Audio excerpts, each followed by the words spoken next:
ইনকিলাব মঞ্চের মুখপাত্র ও ঢাকা ৮ আসনের সম্ভাব্য স্বতন্ত্র প্রার্থী শরীফ ওসমান বিন হাদী হত্যাকাণ্ডের ঘটনায় সামনে আসে একের পর এক চাঞ্চল্যকর তথ্য। বেরিয়ে আসছে থলের বিড়াল। ইতিমধ্যে মামলায় ১৭ জনের বিরুদ্ধে চার্জশিট দেওয়া হয়েছে, আর সেখানে ভেদ হয় রহস্য। কার নির্দেশে গুলি করা হয় হাদীকে, সেই মাস্টারমাইন্ডের নাম এবার প্রকাশ্যে এসেছে।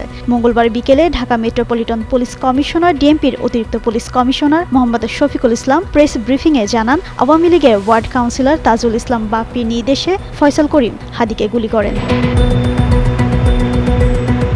ডিবি পুলিশ জানায়, আওয়ামী লীগের বিরুদ্ধে কথা বলায় নৃশংস এই হত্যাকাণ্ডের পরিকল্পনা করা হয়। এই হত্যা মামলায় পলাতক ফয়সাল করিম মাসুদ সহ ১৭ জনের বিরুদ্ধে চার্জশিট জমা দেওয়া হয়েছে।